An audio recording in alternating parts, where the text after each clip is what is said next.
తెలంగాణలో రేవంత్ రెడ్డి పరిపాలనా విధానం మీకు ఏ విధంగా అనిపిస్తుంది? పర్వాలేదు అనిపిస్తుంది. పర్వాలేదు అంటే ఏ అంశం మీద పర్వాలేదు అంటారు?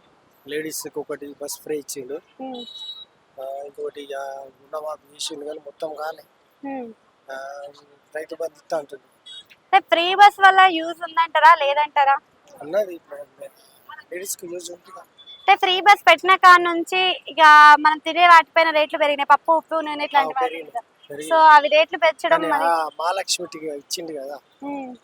అందుకోసం లేడీస్కి బాగా ఉపయోగపడుతుంది కదా. మరి మహాలక్ష్మిని తీసేస్తేనైనా రేట్లు తగ్గుతాయి అంటారా? అది చెప్పలేదు, హ్మ్. మేము చెప్పలేదు, హ్మ్. అది వాళ్ళే ఆలోచించాలి. ఓకే. అంటే కేసీఆర్ ప్రభుత్వంలో ఇట్లాంటి పథకాలు అయితే ఏమి ఇయ్యలేడు. మరి అన్ని సవ్యంగానే రాయినాయి. మరి ఇప్పుడు ఈ పథకాలు ఇచ్చుకుంటూ పోతుంటే మరి రాష్ట్రంలో రెవెన్యూ అనేది ఉంటదంటారా? తగ్గిపోతుంది. తగ్గిపోతారు.